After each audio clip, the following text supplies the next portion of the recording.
I decided to make a video about this Rage Against the War Machine thing because these people just make me mad.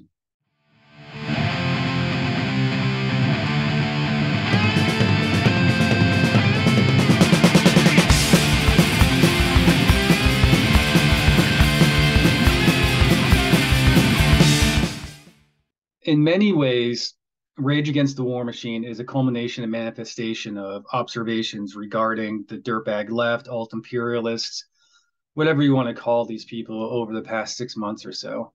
When I decided to begin making videos, the goal was not to talk about the left. The goal was to talk about far right reactionary politics. And at first, I found it ironic. I was spending so much time on these so called leftists who were clearly acting in bad faith. But over time, it became apparent to me that it actually made perfect sense, as these people weren't separate from those who I initially sought to investigate and critique, but were simply one and the same. Rage Against the War Machine is itself inherently reactionary. It isn't simply asking protesters to temporarily align with those that they might have slight disagreements with. It is itself reactionary, as the driving ideological forces of the imperialism which it advocates for are steeped in traditionalism, justifying bigotry and hate. There are speakers who post harmful and hateful tropes on social media daily, while others are objectively pro-war, such as Doug McGregor, a Bush-era military contractor and Trump's Pentagon advisor. Scott Ritter, a serial sex offender who openly supports genocide, was asked to be a speaker, then not to be a speaker after rightful outrage, but then came back as a speaker as not to be canceled by that appropriate outrage. Again, because this is a reactionary group of grifters. This is not a protest, nor a rally. This is an event. The profit is represented in a fundraising goal, which increased numerous times without a clear explanation for why. It is not tax exempt. Rage Against the War Machine is not a movement or a slogan or a hashtag. Rage Against the War Machine is a registered corporation, like Nick Brown's People's Party is. It spits on all grassroots activists who legitimately care about a multitude of causes and is itself a spectacle of capitalism. This is a divisive pro-war money grab geared to create chaos and infighting on the left. The spectacle is 100% projection. It's a collection of images and slogans used to break the social relations and bonds necessary for true global solidarity. That solidarity is to be replaced with reactionary traditionalist ideology posing or being represented with the former's aesthetics. It dismisses solidarity as imperialism, which is why the only solidarity this group does find is with reactionaries, cops, and governments, as opposed to activists and protesters abroad. While Western imperialism needs to be defied, that is not what this does. This is an attempt to justify an imperialism, Russia's illegal annexation of territory from a former colonial state, and it's using government propaganda on par with weapons of mass destruction and Islamic terrorists in Iraq to do so. The difference is that this colonial imperial struggle is centuries old. One could say that it's simply that basic, and these grifters have repackaged foreign pro-war propaganda into a contrarian stance for a domestic audience to gain views and cash. However, for some, it is more than that. For some, it is indeed ideological. The bad actors involved in this pro-war money grab and their version of multipolarity align with the far right in the US and abroad. This is why they emphasize such a need to work with extremist figures and fundamentalist right-wing politicians. Perhaps in a more basic form, these are pro-war advocates who seek to infiltrate, troll, and divide the left by claiming a pro-Russian stance is actually anti-war, while making money doing so, and providing entryism for far-right conspiracy and ideology into left spaces, which marginalizes many of the very people for whom the left advocates for in the name of solidarity. Many of these speakers, such as Jimmy Dore and Jackson Hinkle, have no qualms with war so long as the correct side is the aggressor. They also have no issue going on to state media outlets to say so for profit.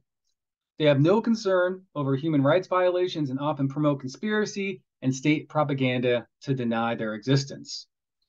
Their shtick is really no different than an American promoting pro-American news in other geographic locations and countries and promoting it as alternative simply because it provides a contrarian message to that nation's mainstream media.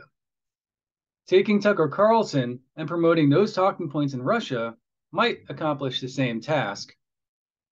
The only problem is that Russian state media actually loves Tucker Carlson. This is not anti-imperialism.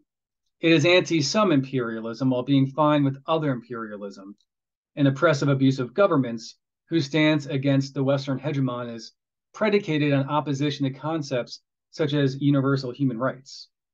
Again, why this crowd dismisses such things as wokeism and culture wars.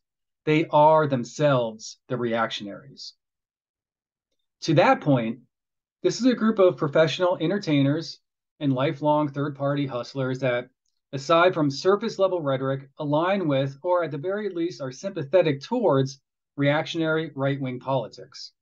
This is important to understand because part of their divisive message is a projection upon the left with goals ranging from mere profit to creating disunity. Their argument is that you must form an alliance with those who might potentially be seeking social, legal, legislative, or physical ways to disenfranchise your friends, family members, loved ones, and members of your community, or potentially you yourself.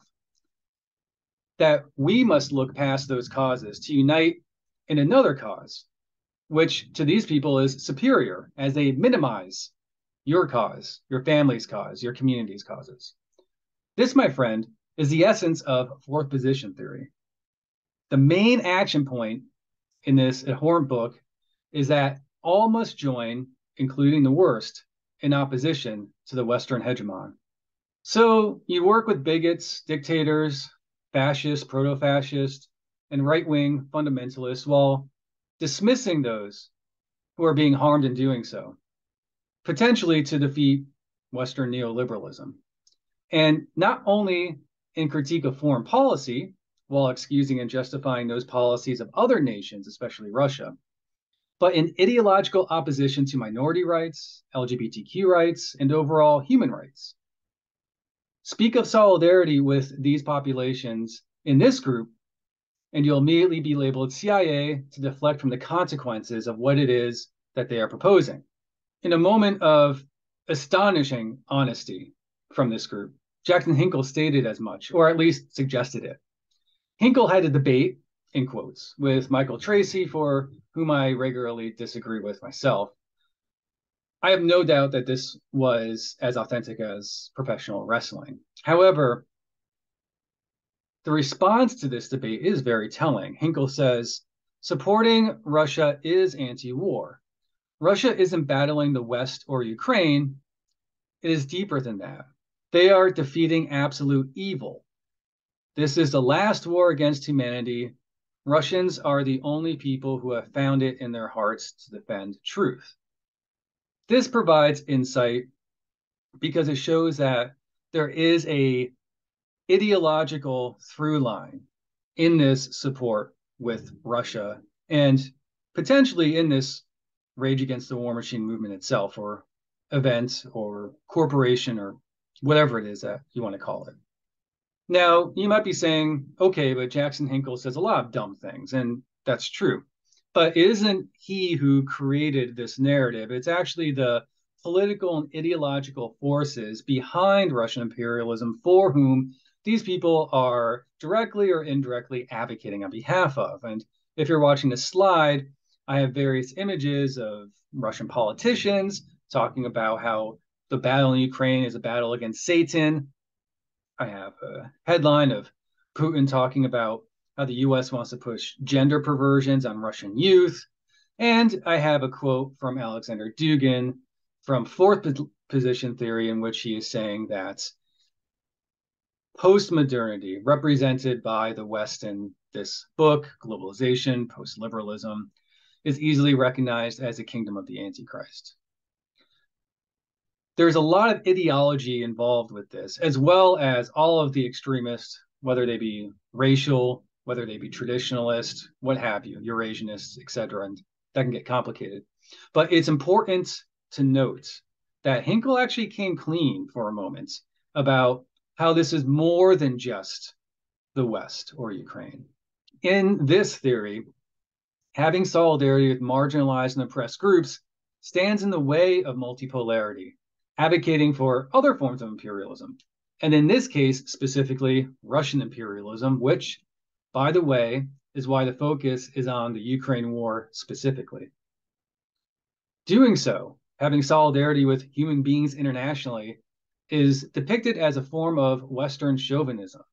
In having solidarity, you are imposing your views and culture upon others, because in this anti-hegemonic view of the world, these things are not inherent rights, but instead cultural constructs used as subversive methods to unseat governments and color revolutions at the behest of the West.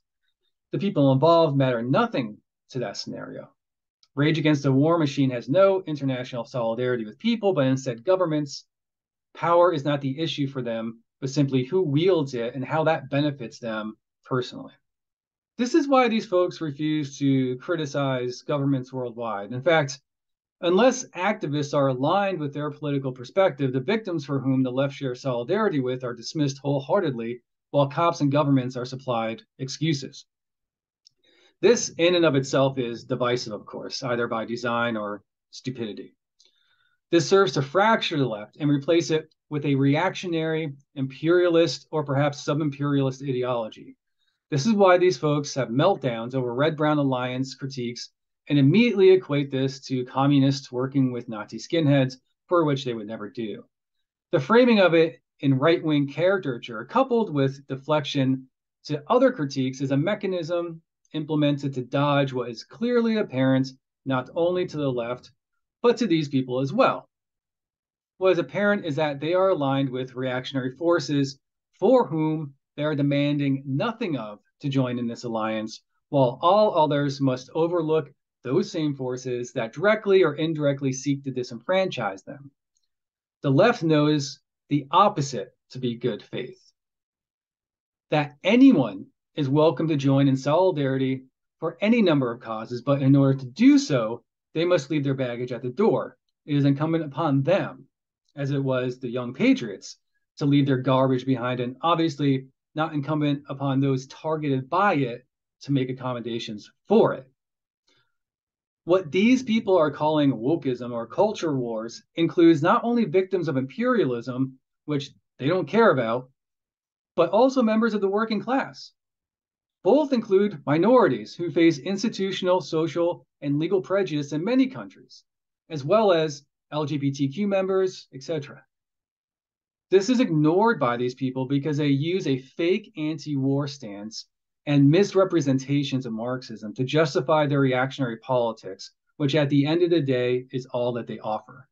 This is what makes people upset, including myself. And this is the 4chan trolling aesthetic at play in it as well. We do have empathy for and seek to become an ally and advocate for people in the United States and globally who are victims of persecution. Seeing others attempt to confuse, misinform, but mostly act in bad faith and lie about what it is they are doing is frustrating, as their actions have nothing to do with solidarity and in many ways act to further persecution in the name of a greater good, which is a lie, but also a greater paycheck, which is a truth. I just said a lot of stuff, and believe me, I want to say more that includes creative use of expletives, but now it's time for me to prove some of the things that I've stated to you.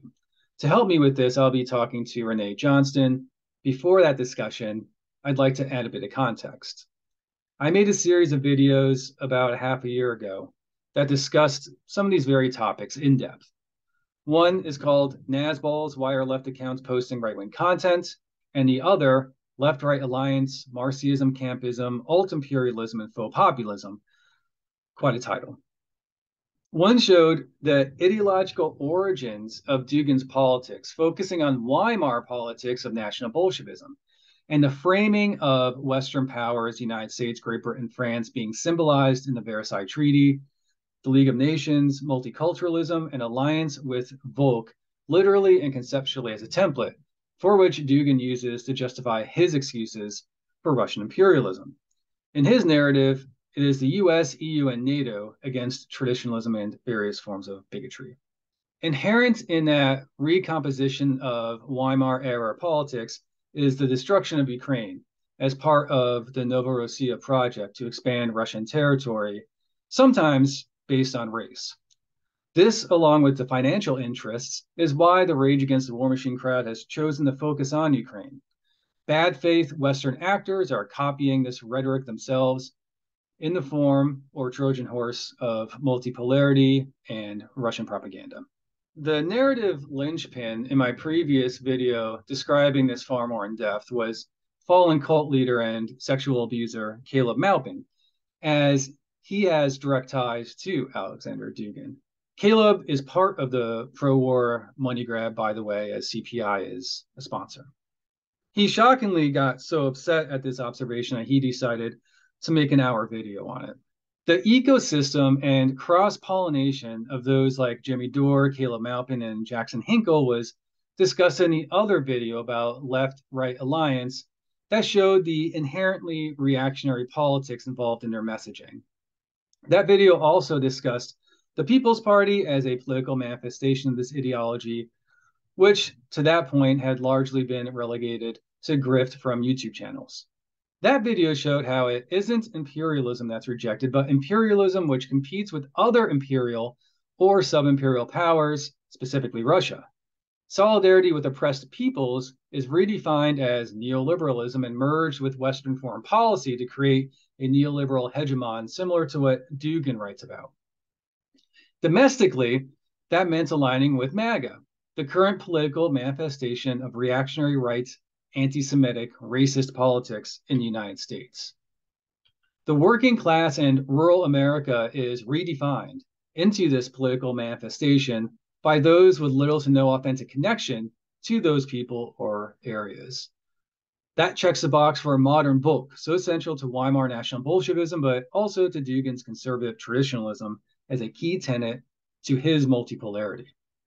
I want to pause here, first to give props, but also to say that if you aren't familiar with some of the names that have been discussed to this point and you don't want to watch my admittedly long videos or listen to a 4-hour podcast, then check out the series of articles by Liberty Torch Media. These articles are written from a place of genuine outrage of the Libertarian Party in concert with Rage Against the War Machine. It does an excellent job of discussing the speakers and controversy surrounding the events. It will be linked in the description of this video or podcast for audio listeners. Now back to the event. It's being talked about in all the wrong places. It's being hyped up on 4chan. It's being talked about on Gab, some of the worst safe havens of reactionaries. It's very popular on VK, the Russian social media platform that's great for conducting research on Russian extremists such as the Wagner Group and Ruzik and their support for US right-wing bigotry. But ultimately, as we often do, we end up with good old white nationalists. This is unfortunate for Chris Hedges, another participant who says that we have to have a left-right alliance and this pro-war money grab, as he stated that he wouldn't work with bigots. Well, I mean, I don't know, you might not be working with them directly, but they sure do support the cause. So there's your alliance. You see, white nationalists love Russian imperialism because they share many of the same goals, steeped in traditionalism, conservatism, etc. And they share many of the same enemies, concepts of universal human rights, for instance. Many of the things that were directly written in fourth position theory and manifested in the modern multipolar critique. Stepping back from the ideology just for a few sentences here, I'm sure that there are people who legitimately, have ignorance on the topic, don't understand why it's a problem for many of the speakers who will be at this event and sponsors to be on shows like Tucker Carlson, except Caleb. I don't know if he's going to make it because of the sex stuff and the cult stuff. And, actually now I'm thinking about it, Nick has some sex stuff too. And Ritter does as well. There's actually a lot of people involved with this that have a history of sexual abuse allegations against them. But anyway, aside from that, there probably are people not up on it saying, what's the problem with talking to MAGA? What's the problem with talking to Tucker Carlson, who is a rich white reactionary man, a part of Rupert Murdoch's global right-wing media empire? But all of that aside, this comes from a place of ignorance on the topic and privilege. However, that's fine, and we're all wrong. I've been wrong, and sometimes I've been wrong from a position of privilege. This can be addressed with an open mind and self-critique, which is something that this movement is clearly not interested in. But in this, a modern version of historical Red-Brown Alliance can be found. It goes back to the concept of Volk and Dugin's reinterpretation of it and the forming of MAGA into it. Hence, MAGA tanky, MAGA communism, left-right populist alliance, whatever you want to say. However, that might be too indirect and have too many words for some people. So let's just cut to the chase. Stormfront is also loving this event, as mentioned earlier. So again, we might want to reconsider who it is that we're aligning with, looking at you, Mr. Hedges. At the bottom of the post, we see some info on Ron Paul. Ron Paul, the figure who sent out racist newsletters and whose social media team has posted racist tweets. The man who has relied on any number of global anti-Semitic conspiracies to push his BS that's been wrapped up in the militia movements. The Ron Paul whose presidential campaign gave us Elmer Stewart Rhodes, convicted seditionist. So again, Chris Mead, you might want to think about this. But at the bottom, there's a link, and anyone who has watched my recent videos, you'll know exactly what this link is. When we click on that link, we get brought to a Christian Identity site. Isn't that just amazing?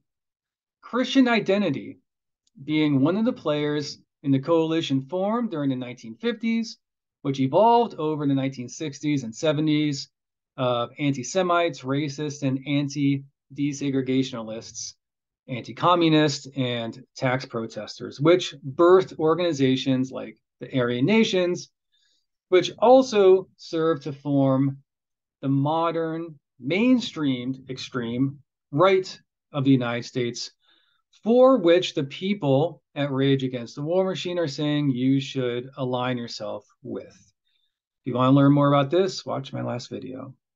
So there's some evidence. And is there more? Yes, of course there's more. But I think that you're beginning to get the point. These people are reactionaries themselves and are using pro-Russian imperialist messaging to integrate reactionary politics into the left, which simultaneously or concurrently divides the left. That is an inherent goal of Dugin's work and what we see at play here. Now, I'm going to talk to Renee, who can add additional insight and perspective into the sham event. All right. Okay, so Renee is here, and Renee Johnston, we spoke about a half a year ago now, and I saw a lot of the things that you were putting up on Twitter. And we were just talking about this before recording. I wanted to talk to you about some of these topics because honestly, you are more intelligent and better informed than I am on them. And so I did immediately think, what's Renee considering with this? And I saw that you were on it. So I wanted to get your opinion on some of this stuff here.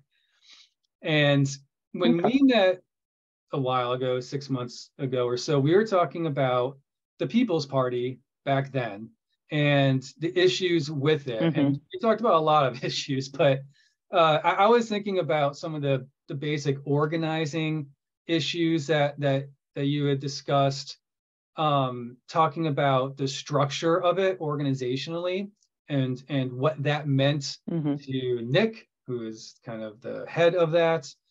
And I wanted to kind of revisit that, because the People's Party and Nick are, of course, a big part of Rage Against the War Machine.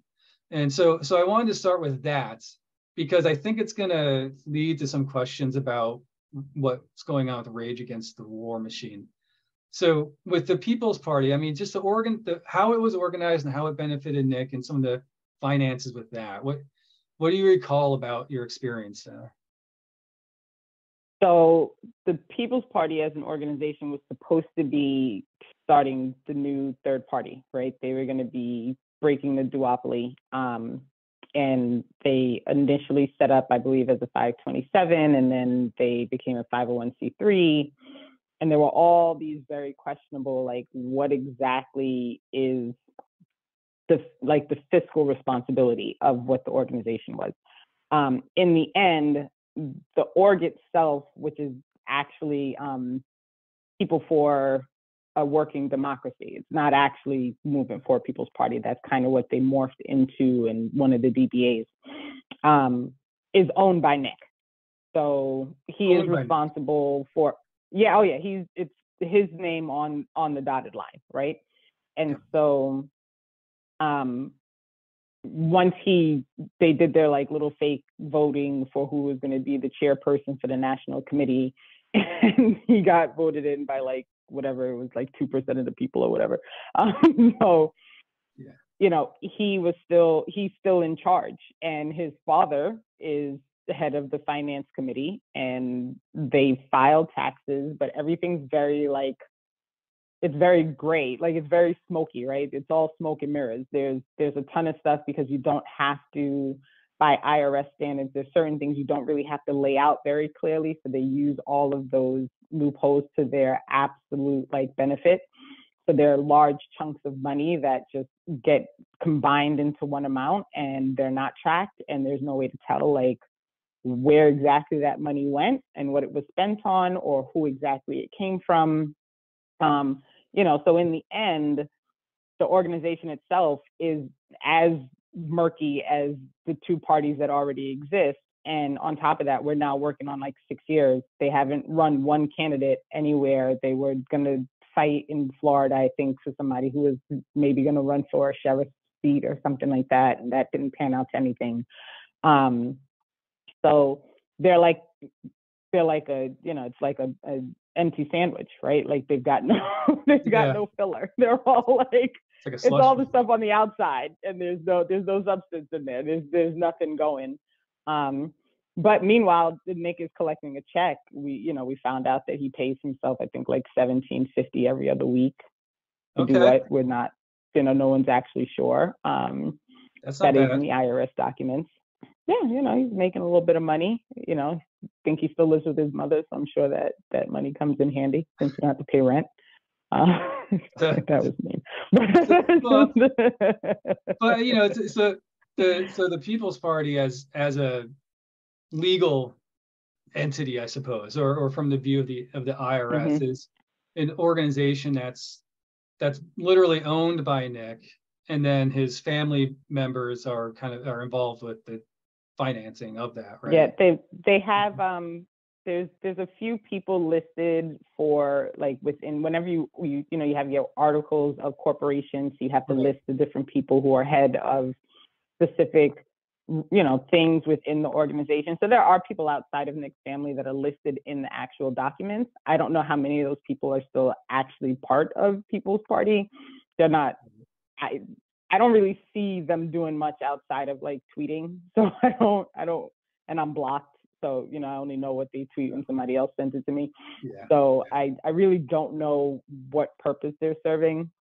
But, when you start looking at Nick's and People's Party's part in this rally, it's important that people understand that he started a whole other company just for this rally. That was going to be my next kind of thing. That was my next question, because I thought, I know that they're involved, and I know that we talked about a lot more than this, and I'll mention that video for people listening to check that out, our podcast. But when we were discussing what we might talk about, you also talked about how Rage Against the War Machine is registered as a non-stock corporation. Is that accurate? Yeah. Oh, yeah. They're registered in the state of Virginia as a non-stock, and they also filed as a 501c4 nonprofit with the federal government. And is that so? Would Nick be involved with that? Oh, yeah. It's only two people there are two people listed on the documentation. It's him and the lady from, I can't remember her name, from the Libertarian Party, from the Mises Caucus. So it's two people listed on the corporation. So. Okay. Well, I mean, I knew that it's on that's why I want to talk to you. It's so bizarre. The whole thing is so bizarre. Like, you started an entire corporation and filed as a 501c4, which means you can give money to a political party, right? Because that's what the 501c4 is. You're not bound. You can't, you're not bound by those limitations where you can't give to political parties and political people. Yeah. And so you're raising all this money. It's not tax deductible for people who donate because it's a 501c4, not a 501c3. Right. You started out with one goal for your fundraising. You met that goal, so then you raised the limit for your fundraising. You've now met that goal.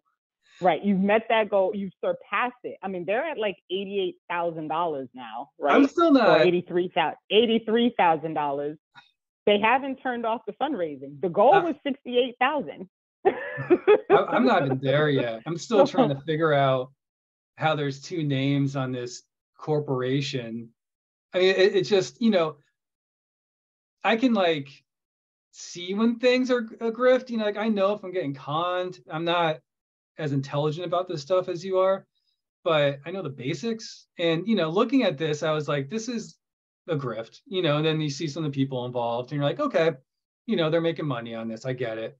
But then just talking about what the People's Party is, not from any other perspective, but like the IRS, and then what you just said about Rage Against the War Machine and what this is, the same way, if I'm, an accountant, like what is this? I mean, I'm not, I need to catch up to you because I'm not there yet. That kind of blows my mind a little bit. So, and I hope people listening understand what that means, Yeah. Yeah, I'm mortified by it. So, all right. So let me back up a little bit. So before you can file for any level of, we're a nonprofit, we're not tax deductible, all those things, you have to be an actual thing. You have to have like some status of an organization or a corporation or something, LLC, whatever it is. So I don't know what caused Nick and this woman to decide that they were going to start a whole new business just for this rally, right? I don't know why it was necessary because they're both already part of organizations that both file because you already have like a legal standing as a thing in the eyes of the government. And when you think about libertarians specifically and how anti-government they are, that we even went down this path of like, we're going to start a whole other organization that's going to be like monitored by the government, but okay, we'll leave that alone. So they, so they went down the path of creating an entity so that they could make that entity a 501c4, right? So that they could raise money, right? But the question that people should ask is, where is that money going to go? Because you started out and said, oh, we just need to be able to do the rally. You threw out $45,000, which in my opinion is an absurd amount of money to be trying to raise to go stand outside and say, we don't want war, right? I don't know if I've been to a protest where that was like the collective ownership of money involved. Right. I mean, I've never heard of that. So right. And then on top, let's not forget, on top of that, they're charging people for sponsorships. So this is all separate from like this gold level sponsor and silver level sponsor and bronze level sponsor. So you're getting money also for those things. On top of that, you are definitely getting a cut from this company that's making your shirts that you're sending people to, because the money's all coming, the money's coming back to the rally, supposedly. So they're probably well over $100,000 at this point, to be honest, with what they've raised. And supposedly, like, the point is just to say you don't want war. What do you need? where is this money going? And no one's ever going to know where the majority of this money went. They came up with this supposed, like, you know, they had an invoice from some company that was doing the sound stage or whatever. And I'll be honest, someone, you know, I found the company. I didn't dox them. I didn't post it when I found it. It was just for my own curiosity, but I did figure out where the company is. And they're based out of Baltimore. So why they have an invoice for 5 days? Your rally's on a Sunday afternoon. You're invoicing for 5 days for setup. This is DC. You're not setting up a stage in front of the Lincoln Memorial for That like, was my. The whole thing is just bizarre. But the invoice is for like $37,000. I mean, like what? So yeah. I mean, it sounds all like a lot of people just making money off of each other, but I mean, what even before that? Because I want to get I want to get to the website and like how it's set up with the money, you know, goal, but like the way you just what you're describing to me has nothing to do, first of all, with a protest. Like I've never been at a protest like that had any of this stuff involved. I've been to a lot of protests, you know. I mean, and a rally. I mean, I've been to rallies. I've been sponsored by organizations, but I mean, this sounds like an event, you know, like some type of organized event, like a It sounds concert like or something. this is like a concert. Yeah, It's like a concert. Mm-hmm. right.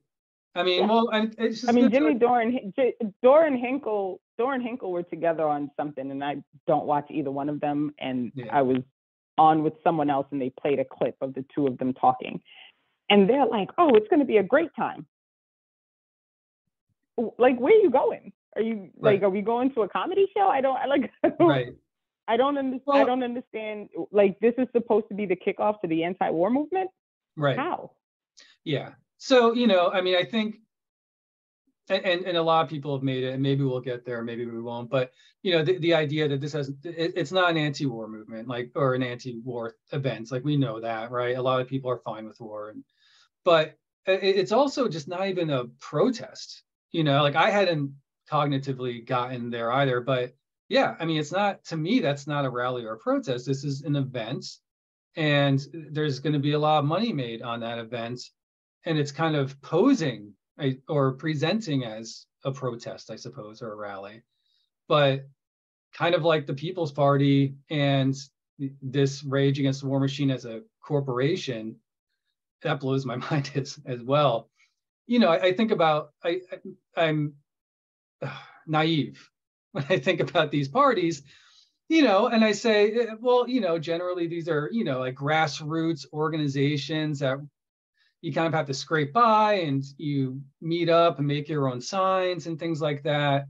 And yeah, that has nothing to do with any of the things that we talked about in my view of what protesting is, what rallies are, what anti-war movements are. This sounds more like a few business ventures, to be honest, that are holding an event to make money. Yeah. Mm-hmm. All right. Well, I'm just naive. I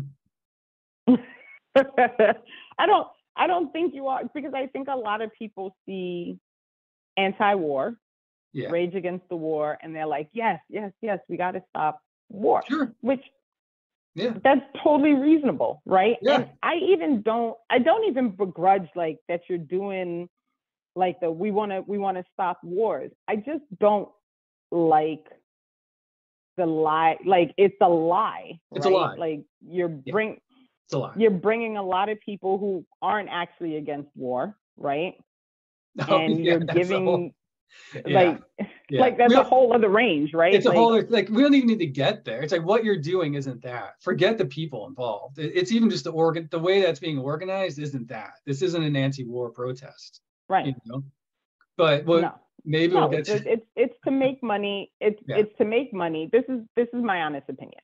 Yeah, they were trying to find a way to make money and to get people's names, numbers, and email addresses to add to their membership list, and to present both of these groups as like real potential for people to walk away from the duopoly.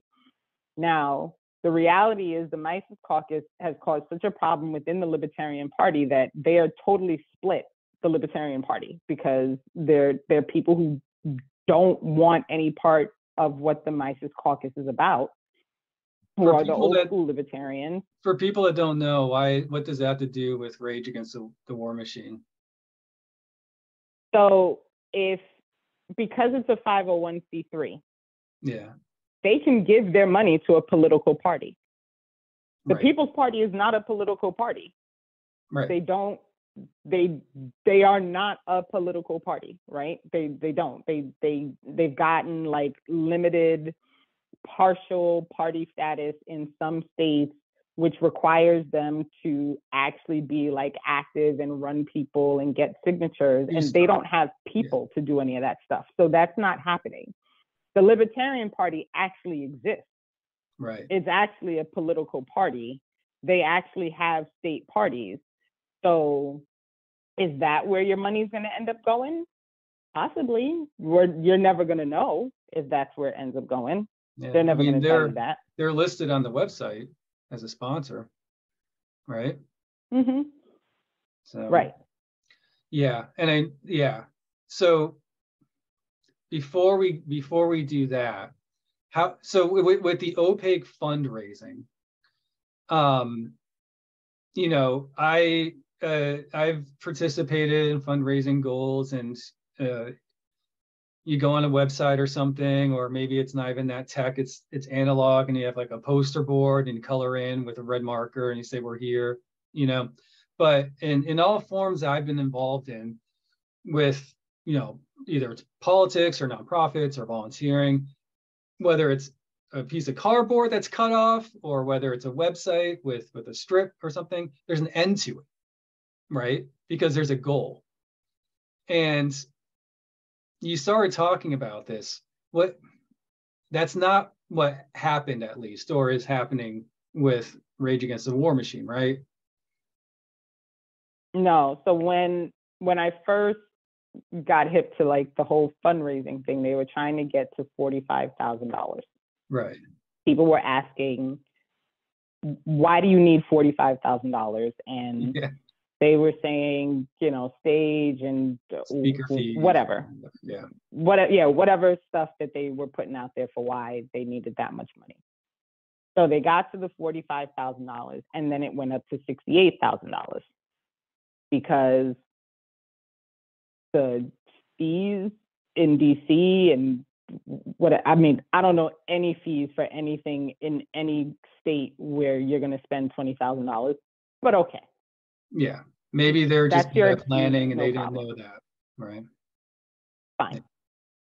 So they've now crushed the 68,000. They're at, when I checked earlier today, they were at like 83,000 and change. They're still collecting money. So my purview is, if you had a goal because you needed to make sure you had enough funds to cover this thing that you were doing, right? Why have you not shut off your fundraising? Like, why?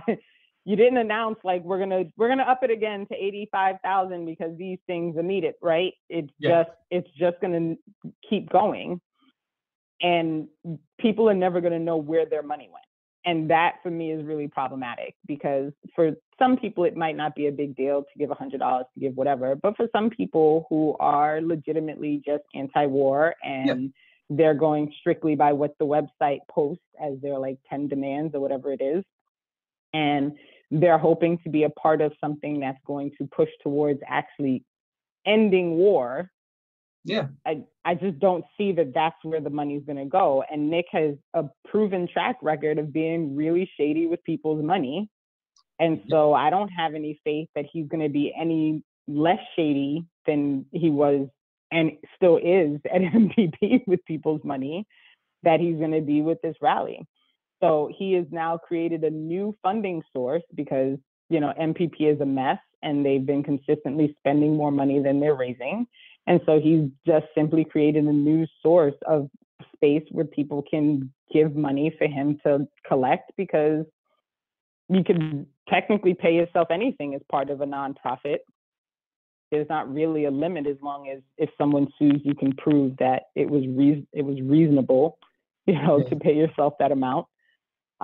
So there's, I don't is he paying speakers? Is he like, I don't know. I have no understanding of why they need $83,000 to bring a bunch of people together to say we don't want to participate in wars anymore.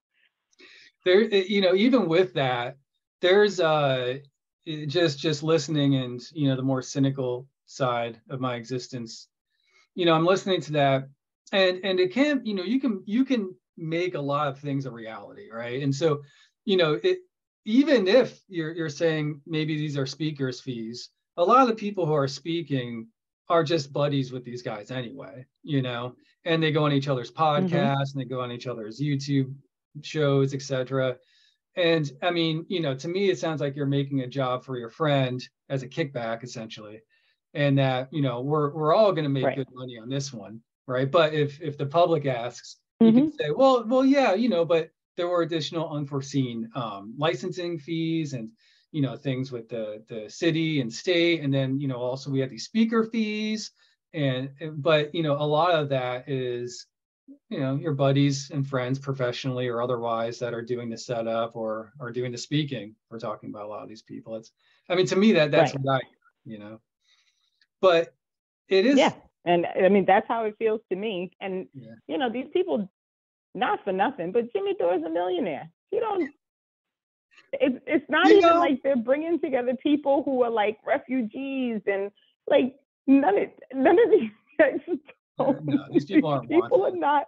But and it's really, and I see people who like Roger Waters, who just signed on for whatever reason, and apparently isn't even going to actually be there. It's like a video thing, cast of like his speech or whatever. Yeah. And I'm like, how did you get roped into being party to this nonsense? Like, I was really annoyed with the Green Party. I'm a registered Green Party voter, and I'm literally like, I looked at the documents that I need to change my registration. Like, I don't want to be party to people's nonsense, right? Like, Shit is hard enough. People can't survive. Homelessness is at an all-time high. Like, the prison population's out of control. Racist police violence is out of control.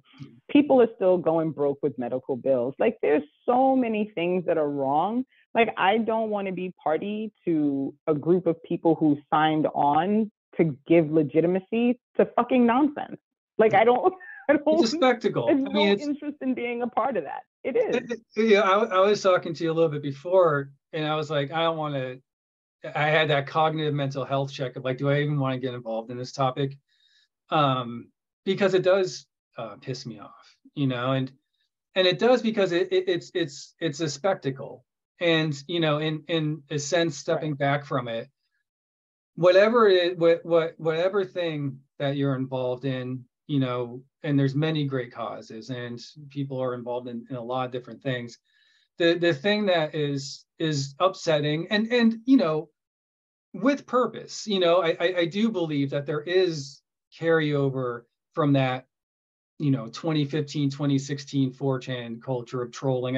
I do think that that's an aesthetic and messaging part of this, but it's that these people are not only just dumping on legitimate causes and dumping on populations of people who really do genuinely need help, while ignoring organizations that exist already that do try to help people in many different ways, that people go to work for not much money or volunteer at these things, and they're never talked about, in this. But it's this group of people that already have a bunch of money, and they're monetizing a way to lie and like gaslight and to me just like insult, right? People who are actually legitimately involved in this at whatever level, whether it's politically or grassroots with a nonprofit or whatever. It's just to me like a spectacle of capitalism. It's like this, it's almost clownish in a way, but extremely cruel, and it's doubly upsetting with the notion that, and this might be moving along, the excuse that this is actually coalition building or something, right? So where you're just insulting You're insulting victims, and you're insulting people who do their best to legitimately help, oftentimes at personal expense or finance or many different emotional, economic things that they compromise to do that, where they could be doing other things like having events and making money. There's also that idea of like, this is also dividing, right? Because it is creating arguments that didn't exist before, right? Arguments of, and you can talk about this, why are there people at an anti-war rally who aren't anti-war? Why is it that I need to associate with reactionary people and people with far right conservative reactionary social why is it that that's being placed upon me or you, right, to accept that and accommodate that, and not the other way around, which is traditionally in my lifetime how it's been when you are organizing on any level, on any topic, whether we're talking about race, feminism, gender, economics, whatever, that in certain situations, for instance, I'm going to be the one to leave the baggage at the door, right? And that's okay, and I can participate, right? But not this other way around. And it does seem as if, whether it's meant to or not, but that it is divisive to the left too. I don't know. That was a lot. What do you think about that? So what I get a lot in response to me talking about my concerns with this, because when you bring people to the table at an anti-war rally who are not anti-war, right? They have alternate agendas for why they're participating, right? Why they want to be in front of a group of people speaking about whatever it is that they plan to speak about. And some of these people are anti-some wars, anti-nuclear war, anti-this war specifically, not really anti-war, but anti-sending money for war, for this benefits war, their shtick. right? Yeah. Right. So, there's pieces that fit. But when you have someone who has very clearly stated that they support Putin because Putin is against transgender people, and they elevate this idea of criminalizing transgender people, right? Then not only are you not anti-war, you are supporting one side of a war because you are a bigot. Yeah. Right? That's the coalition so now, with MAGA. Yeah. Right. So what are you going to speak about? Because you're not anti-war, right? Yeah. You've chosen a side. Yeah. And you've chosen that side because you are an equal level of bigotry as the side that you chose. You brought me to a place I ended up we're going to get to there. Right. So right. Going. But that's the issue, right? Like how do you put that in place and then expect people who are being oppressed because of their personal choices to stand next to these people and say, okay, I'm going to forget my life, literally, and I'm going to support your partial, kind of, sort of, not really anti-war stance because you're not actually anti-war. Like, it is absurd, right? And when you bring up that you have people like Jackson Hinkle, who basically the other day in some interview was like, oh, well, I don't even know why people are making such a big deal about slavery. They were slaves in Africa, right? So you want me to go stand next to that moron, right? And pretend like it's incumbent upon you to do he's giving me some information, right? Like, it's my responsibility to go stand with the bigot, right? And pretend, because he's also not anti-war, right? So what am I siding with these people about, right? So when I say these things, it comes back to I'm being divisive. It's me with my expectation that people should respect my humanity, right? And respect the humanity of others and respect people's right to just live however they choose to live because they don't need to explain it to you, right? Yep. And I should dismiss all of that for the cause that the bigot thinks is most important. How does that work? I have a lot that I want to say, but I think that for the folks listening, I feel like I had already said that earlier in the finished product of this. So I'm going to hold my tongue, although it's hard. But it does remind me of this hard. It's tough. Yeah, man. It's hard not to say this, but it reminds me of the article that you wrote about political horseshoe theory, because when we talked last time, 6 months ago, we were talking about the same BS, but at that time it was Jimmy Dore and Caleb Maupin talking, I think, about how, oh, it's okay because, you know, black people worked with the KKK or something, where you, which is all nonsense, concisely pointed out that's not what happened, right? The Young Patriots put their BS to the side in order to gain entrance into this coalition, right? Right. I mean, that's and I've actually learned a lot. I've learned a lot about the Young Patriots, because it turns out they weren't quite what everybody believed them to be. They were already communist. They were already, you know, against the system. They already, you know, they were already on their way to understanding that the divides that were created were really an effort of the ruling class to keep everybody else out, you know, from getting a piece of the pie. So it wasn't, I don't know that it was that big of a leap for the Young Patriots to work in the Rainbow Coalition. I found a really great website about them where they said, like, we recognize that racism was a problem and we weren't going to be party to that to our own detriment, essentially, you know. And so it's important for people to understand that this is right. Like, this is how coalitions should work, right? Yes. It shouldn't be about me eating the shit of a racist so that I can go along with the thing that the racist thinks is most important, right? That's not how coalition works. Coalition works with the racist saying, you know what, my racism is not as important as all the other things that need to get done. So I'm going to put that aside, and then we're going to work on this thing together. And in the process, in all likelihood, because, you know, race is this false construct anyway, if you can get somebody temporarily to put that aside, they're probably going to let it go.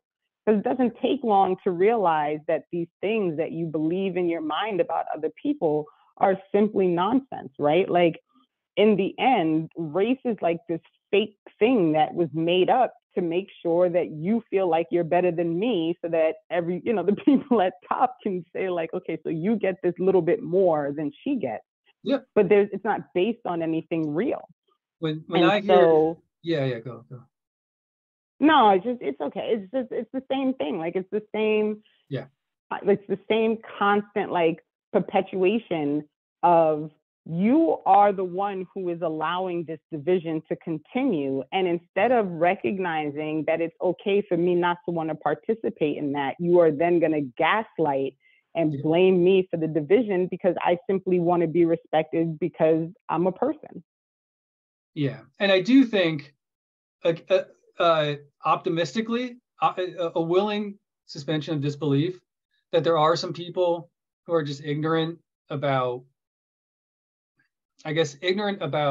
everything that you just discussed, you know, and that maybe need to be talked through that to understand the issues with it. But I'm also not naive to the point that when I hear what you're saying, and I hear people who are making a lot of money who, while I sit here and I say you're so stupid, clearly aren't stupid in some ways because they're profiting on this, you know, and so they're intelligent at something, making money, I suppose. But you know, when I hear this, I'm hearing essentially a way to divide a movement, right?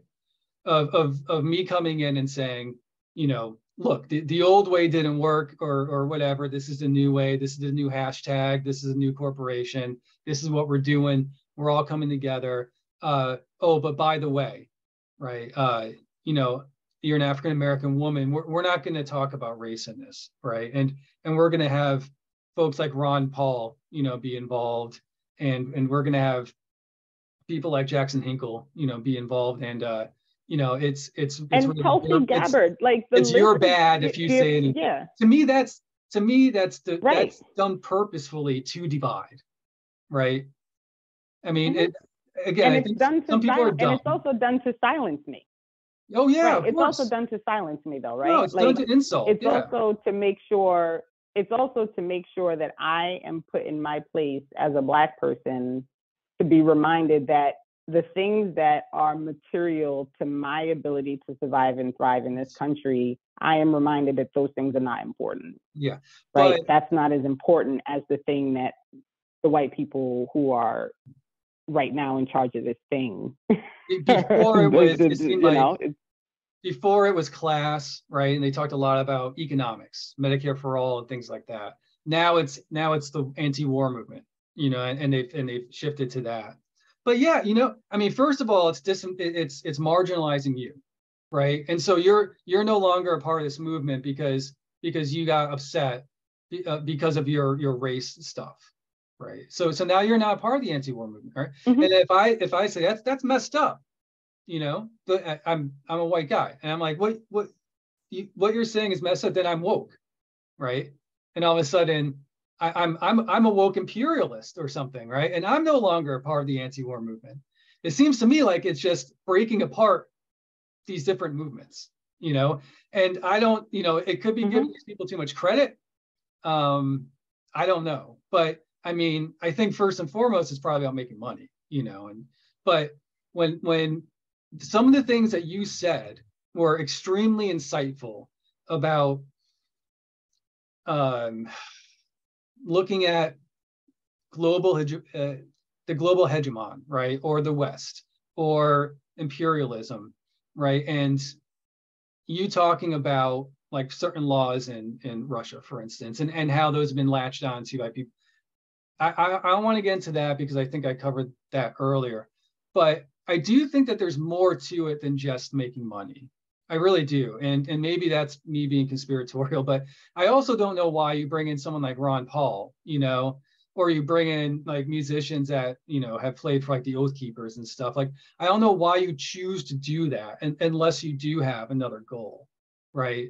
Or it's just a big coincidence. I don't know. I mean, you know, Nick made he did a whole interview and did a whole thing about he's not progressive and he's not on the left. He's going to work with the right, you know, towards break and being anti-establishment. You know, I don't even know. Like, I'm still trying to understand who he thinks the establishment is, because he's now working with, of all people, like Tulsi Gabbard, who's literally still in the military. don't look too far, because it can lead you to bad places.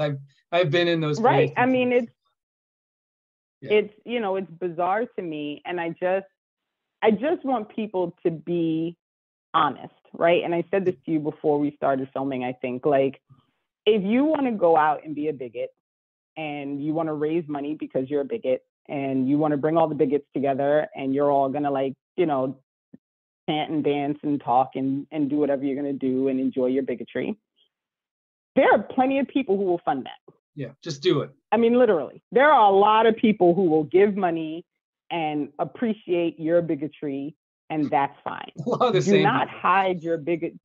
Right. And don't hide your bigotry under the umbrella of anti-war. And this is what I mean. And then, right. And then get mad at me for lifting the cover and saying, there's a lot of bigotry going on underneath this tent, right? Like, behind this curtain. That's all racism. Like, I don't have the patience for it. Like, I am so sick to death of people telling me that my like blatant dislike of racism is the problem. Yeah. It is not. My dislike of racism is not the problem. Racism is the problem, right? Like, that's the problem. Right. So it's not I don't want to argue with people about it anymore. I'm tired of like I've gone on more blocking sprees in the past like week and a half than I ever had, because I just don't want to argue with people who are racist. Yeah. And who want to hide their racism under this, you know, this nonsense that, like, you know, your identity politics is the problem. No, your racism is the problem. Right. You portray the oppression of people, institutional, social, economic, as something less than, and then giving it a name to dehumanize it and objectify it into something that can be dismissed. That's the problem, right? Right. Yeah. And so when I listen to these people, you know, Dorr and Hinkle and all these people who are like sitting around giggling and laughing at people because, oh, they're so silly. You know, they think their identity is going to make a difference when there's nuclear war. There's already war. Yeah. Right? Like Black people are dying every day for one reason or another. Right? The trans population that is dying due to either violence or suicide is gotten completely out of control. Right? Death is everywhere, and it is because the system does not allow for people to just survive, right? For whatever thing that makes them happy, the minute it is not in compliance with the standard, you become an other. Yep. People treat you like an other. Yep. And then now all of a sudden, all the things that you need in life, like, you know, to be able to walk down the street without getting stopped by police, and like, it's absurd. All solidarity so I don't goes want out the window. Yeah. Right. Like, I don't want to have this conversation about, you know, well, we'll deal with those problems after. Why would I believe that? You ain't fucking dealing with them now. Right. Right. You don't care. It doesn't. Right. It doesn't Canada's hurt that about to send warships to Haiti. Rich white men Canada's about to send warships to Haiti. Yeah. No one's talking about that. Right. There's no any one's number. talking about the bombs being dropped everywhere. No one's talking about, like, there are so many problems, and you want me to come and stand around and like hoot and holler and cheer behind your speaking about the one thing that you decided is right now the problem. Yeah. Yeah. Which coincides with your appearances on like RT Media and stuff. And, you know, I mean, it's just so obviously, you know, but, you know, I think that some of the things that you talked about, I mean, I think it's bad faith. And I do think it's the aesthetic of that 2016, 4chan culture. You know, I mean, I think that it's not that these people are aligning with reactionaries. I think these people are reactionaries. And I do think that it's kind of natural for them to gravitate towards those aesthetics, you know, that, and call them what they, you know, what you will, maybe in the past, a dirtbag left, and, you know, all these, but I just see reactionary people, you know, and it does, to me, it sounds like the things that you described, which are frustrating to you because you're coming to this in bad faith, to me just sound like trolls. You know, it sounds like Richard Spencer saying, I'm not a Nazi. This isn't the 1940s. This isn't Germany. I just believe in blah, blah, blah. You know, it's like the same BS, but just repackaged. I don't know. But with the Mrs. Caucus, I did want to include this, and then we can wrap. But you sent me an article from the Black Agenda Report, and I wanted to bring it up. There's a lot of, I mean, that could be its own thing, but there was one quote that I thought was good, and I wanted to include it because I didn't want it to sound like this was just a bitch fest, you know, with you and I, and personal grievance or something. But in that article, because the Libertarian Party is involved in this, right, either directly or indirectly, you know, they are. There is an interview with somebody who was a member of the Libertarian Party who said that they're going to quit. And the quote that popped out to me was, and I'm going to read it, was, "We are a big tent party, but no tent is big enough to hold racists and people of color, transphobe and trans people, bigots, and their victims." Right. So the idea that you can't, it's the antithesis of building a coalition when you include people who, by the very definition, are themselves divisive, right? And seek to disenfranchise, marginalize, physically harm, legally harm other members of society, your community, your family, who you should be in solidarity with, right? Right. Yeah, I mean, right. And that's, it's perfect. It's perfectly stated. There is no room big enough for people who are oppressed to be standing alongside people who are trying to actively oppress them, and for them both to be working in coordination towards one goal, because they don't have the same goal, right? When people would first get mad at me for talking about how important it was to not be dismissive of racism as if it's just a simple difference, right? It's just a difference of opinion. It's not a difference of opinion. It's not, I like chocolate and you like vanilla. It's you don't respect my life and I need you to respect my life. That is not a difference of opinion, right? And so it's important for people to acknowledge that, people just want to live. And you cannot be angry with people who are being very cognizant and aware of the fact that the people you want them to align with don't have an interest in their lives, right? Like they actively don't care about their lives. The Mises Caucus, I think, as recently as November, was saying things like we need to repeal the Civil Rights Act. Yeah. Oh, that's yeah. We can't play this game where we're going to pretend that we can just make racism like this small divisive thing that doesn't matter, because people are dying because of it, and it's absurd. Yeah, so. It is, and I do, maybe to wrap it up, but I do feel like there needs to be a hard no, because what this does, and I feel like this is part of the reason why it's happening, is that it attempts to legitimize far-right reactionary politics and MAGA and whatever you want. It tries to portray them just like people did after January 6th, the downplaying the seriousness of what was happening. And I do feel like folks like Doar and Hinkle and the other people involved in this there's many goals, but one of them is to mainstream what's essentially extremist ideas, right? Or at least what should be extremist ideas, in my view, for people who have generally been on the left, for most of their life. That right. The concepts and the consequences of what those concepts are themselves reactionary and extreme. And by doing this, everything that we talked about, right? You're kind of soft. You're making it softer. You're trying to say, no, these are just grandpas in Oklahoma, and yeah, they like their guns and they're good old boys, but they want health insurance too.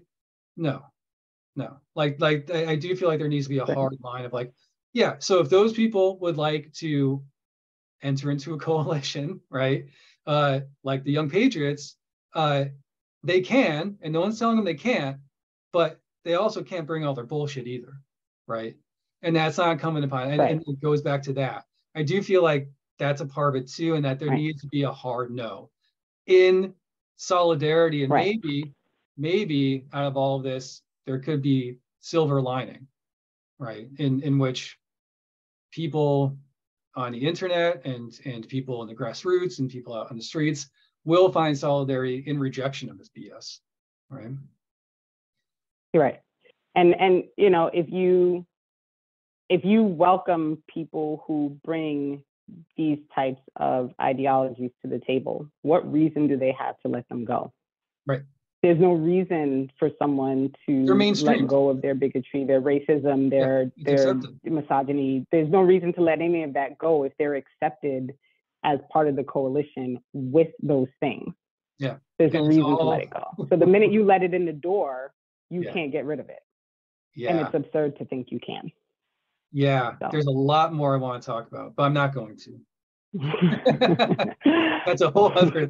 You have to go do T-ball anyway. It's 6:20. It's 6:22, and the dog and the family all just walked in. So this is good. For everyone listening, yeah, Renee's family walked in, and I have to.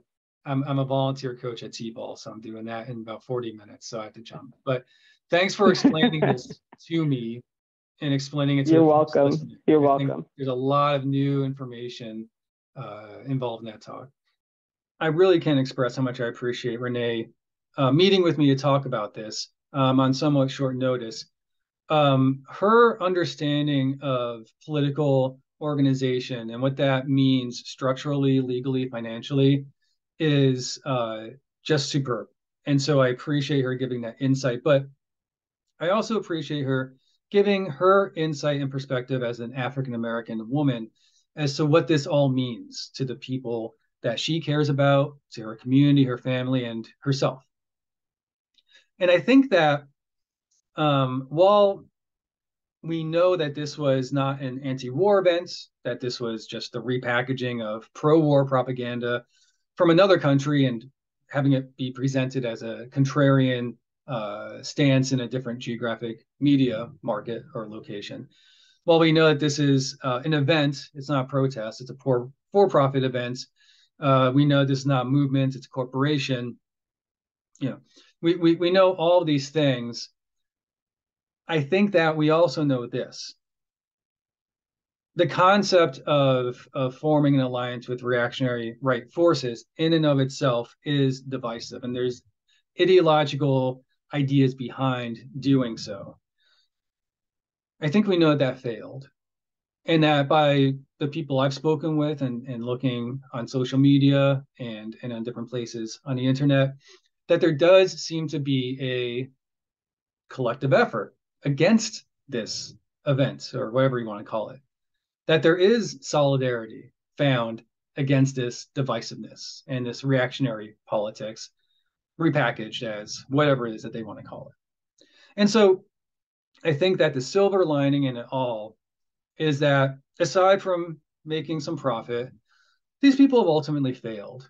And that while some of them are ideological and some of them are just grifters and clowns in their own rights, there might be a few people that get wrapped up in this who in the past were legitimate, who are now going to have this mark on their career or their legitimacy moving forward.